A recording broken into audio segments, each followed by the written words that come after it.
Hey YouTube, this is Beauty Manifested and I am Danny Detiche. Today I'm going to do a little watermelon masterclass. I do have the video prepared on my phone, so if I'm looking down it's because I'm reading. And I feel like I haven't done a gardening video in a little while. I've just been so busy in the garden because I was preparing for my party. And the party was a massive success. I'll have to post a video maybe in a couple days once I have time to just like unwind because I have so much content. I'm still collecting it from the photographer and everybody. But yeah, I haven't done a YouTube or a gardening YouTube video in a little while. So I wanted to make sure that you guys know this is still a gardening channel. But the purpose of my brand is to promote beauty just because. You don't have to have a reason to do something beautiful. You should just do something lovely every day. And that real beauty is nature. Um, and that's the true luxury. So here is the watermelon masterclass. If you want to grow watermelons, I have been growing watermelons for a while now. I've definitely experienced some trial and error. I've grown some bad watermelons and I've also grown some really sweet watermelons. And I love growing watermelons because I find that they're pretty low maintenance and easy to grow, easy to start from seed, so they're very inexpensive to grow. They're just fantastic. So the history of watermelons. Watermelons date back to more than 5,000 years and were said to be found in King Tut's tomb. The watermelons were not originally harvested for their taste, but for the water. Watermelons are actually desert plants. They hold large amounts of water and can be stored for weeks or even months at a time, making the watermelon an immeasurably valuable resource. Since then, watermelons have been carefully cultivated to enhance the flavor, and you can experiment with so many fun watermelon varieties. Remember, a plant that cannot reproduce is a failure as a plant. The plant's only goal is to spread its seed. All seedless fruits have been treated with chemicals to affect the chromosomes of the plant. Seedless varieties are never recommended to eat. My favorite seed company for watermelons is Baker Creek Seeds because they have so many fun varieties from all over the world. And they also share the story and background of that watermelon. So shopping on their site is like actually an addiction because it's just so interesting. And yes, watermelon seeds are very edible and even healthy for you. When I juice my watermelon, I juice with seeds and all. Watermelons take a long time to grow, typically between 90 and 120 days. And if you live somewhere up north like Michigan, you barely even get 120 days of weather above 80 degrees. And so it can be tricky to grow watermelons in a cold climate like that. So one, you're just gonna wanna look at like how many days above 80 degrees do you have, and then look up varieties that are known to grow in your climate. I would say that if you go to a local nursery, they should offer varieties that will do well in your environment. But honestly, the way some of these nurseries are, that's not always the case. It just isn't. But if you go to a local nursery, like a local family-owned nursery, and you talk to the staff or even talk to the other customers, you should be able to get some recommendations. One that I always recommend is the Sugar Baby Bush. It's one of the little small like icebox watermelons. It just grows a lot faster than some of the other ones. I think maybe in like 85 days. Yeah, and they require hot weather. Remember, they are native to desert-like climates throughout Africa. With this in mind, I prefer to start my seeds indoors. Even though I have successfully planted seeds in the ground, I live in hot Texas where these plants will have more than enough time to mature. So I prefer the reliability of starting seeds indoors as well as the jump start. If you start it indoors, you can start it a few weeks before it's time to plant out, and then you have a few more weeks to let it grow. And then you can kind of do both. What do they call it? Succession planting.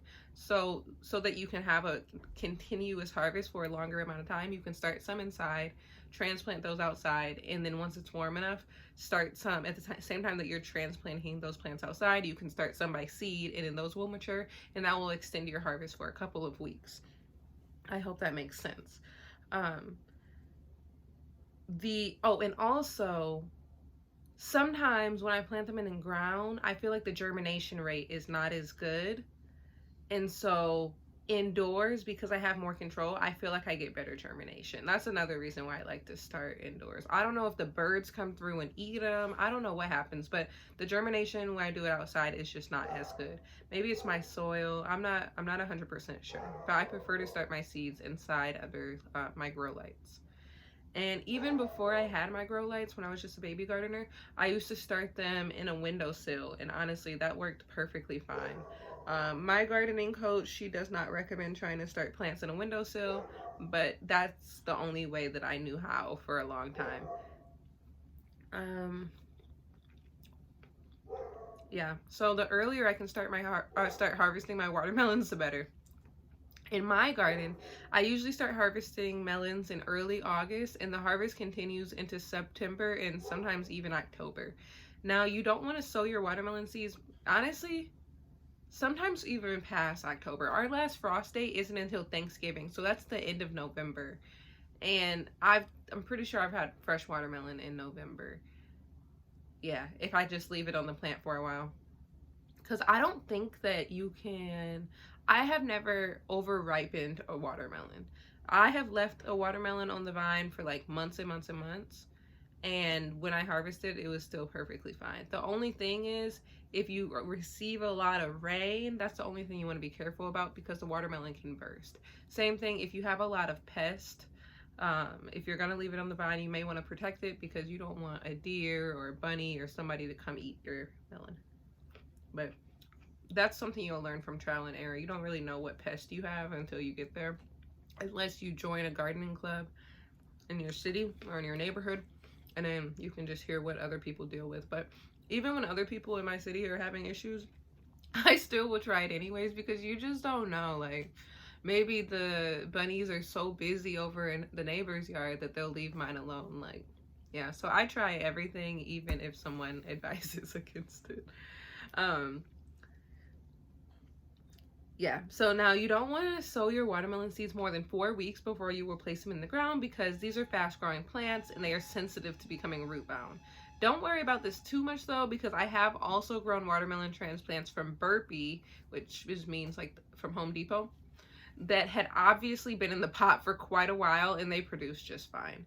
Always believe in your plant babies. They want to produce fruits just as much as you want them to produce fruit. Y'all share a common goal. So once you started the seeds indoors and the weather in your garden is consistently in the 80s, you can move your plants outside.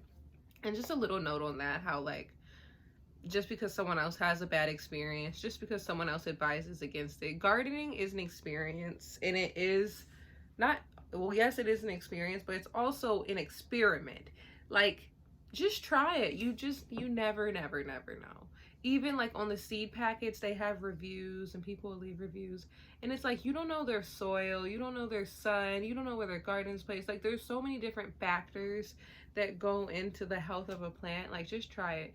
Like, if you go on the internet, they're going to tell you that you have to direct sow your watermelons, or even sunflowers, but this is about watermelons. There's a lot of things that they're going to tell you that you have to direct sow it, because it's not going to do well otherwise, and the roots are really sensitive. And I'm telling you, I pretty much start everything inside, and it does just fine. It does. So just give it a try. Maybe it won't work for you, maybe it will, but at least you'll know for sure. That's kind of how I live my life. So step 2. When I plant my watermelons in the ground, I am sure to amend the soil with lots of, oh, and also in the last part that was basically like starting the watermelon, picking the watermelon. I like to get my seeds from Baker Creek, and I start mine indoors. It's going to be, you can get a whole pack of seeds and grow like watermelons for years. And if you grow one watermelon, you can save the seeds for the next year. But so if you buy a whole pack of seeds, it's like $4 or $5, and you can grow so many watermelons. Whereas if you go to Home Depot and you buy a watermelon plant, or wherever you go, it's probably going to be like $3, $4, $5. Especially with inflation, it's probably going to be $5 for one watermelon plant. I wouldn't recommend that personally, but even then, it's not super expensive, because you buy the one watermelon plant, you grow a few watermelons, although I would buy at least 2, because one of them might die. Buy 2 watermelon plants, $10, and then when you get a big watermelon, you save the seeds, and then you can grow it again next year. But I would personally recommend just buying the seeds. It's so easy, especially for watermelons. It's so easy. So Now that you have your plant either from the nursery or from seed, when I plant my watermelons in the ground, I am sure to amend the soil with lots of compost first. Watermelons take up lots of space, so be sure you choose an area where the vines can sprout freely. I mean, okay, if you don't have a lot of space, get the sugar baby bush. It's not going to take up as much space. They also have a Minnesota midget, which is a melon. That's like a mini cantaloupe, but it's all in the same family. But for the watermelon, Minnesota or sugar baby bush, that's going to be your best bet. And they have that at Baker Creek, and it's not going to take up as much space, because those full-size watermelons, 10, 20 feet, like, they're going to take up as much space as you let them. And you can clip the end to stop it from growing, but it's going to take up a lot of space.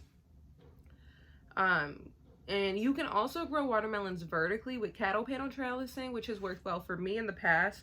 My preferred method for planting is in-ground beds amended with compost and microlife fertilizers. I find that my watermelons are pretty tolerant of my heavy clay soil and actually have done much better in the ground than when I was planting them in my raised beds. Could you try again? Sorry. That's Siri. Yeah, then when I was planting them in my raised beds, which the soil is allegedly better in there, but they do really well in the ground.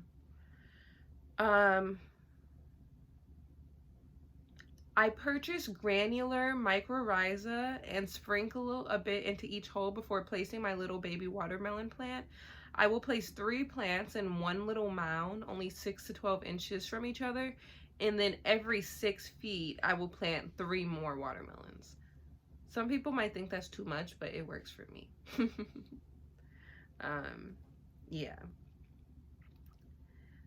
I am sure to keep this area weeded and mulched. I will companion plant bush beans and marigolds with my watermelons and keep the plants well fertilized with weekly applications of fish emulsion and compost tea.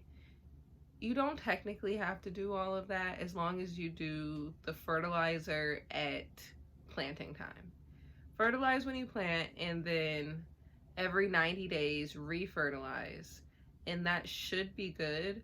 But I already do the fish emulsion and compost tea every week for my whole garden anyway, so of course my watermelons get that too. The compost tea, it just builds up the microbiology in the soil. It feeds the worms, and everyone is happy. So that's what I do for my garden. It makes me feel luxurious. It makes me feel rich. It makes me feel like my garden is like so spoiled, and it's just something that I like to do. But you don't, like, there's a lot of people who don't do it. My garden teacher, she doesn't do compost teas, and she's fine. Based on the seeds packed, based on the seed packet, your plants should be ready for harvest about 3 months after you put them in the ground.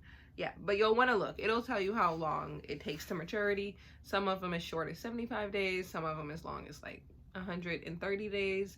And honestly, sometimes longer, because that's not the date that you put the seed in the soil. That's the date that it sprouts. Or if you start it inside, it's the day that you transplant it. So read your seed packets thoroughly. When the fruit reaches the size that packet says it will reach, stop watering completely. At this point, you will let the plants do what they do and check them daily for weight. If it's almost time to harvest your melons and you're expecting a big rainfall, you will want to harvest before the rain. If you wait until after the rain, you will lose a lot of flavor and potentially lose the fruit completely if it takes in too much water and burst. Step 4. It is very easy to save seeds from your watermelon. Just be sure to label everything properly. Save 10 to 20 seeds from the most delicious tasting watermelons and label the plastic baggie with the variety with a piece of masking tape. Store in a cool, dry, dark place until next spring when it's time to start again. I usually keep mine in a drawer in the kitchen, but I also have a seed starting station, so I could put them in a bag and add them to my seed starting station. But a drawer in the kitchen is perfectly fine. You just don't want to keep them somewhere like hot and moist. Like, you don't want to keep them in a hot garage. You definitely don't want to keep them outside, even if it's like in a shed. I wouldn't do that. Nothing that, it needs to be like temperature controlled. Yep, and that's everything. So thank you so much. Happy growing. I love you guys. Have a beautiful and blessed day.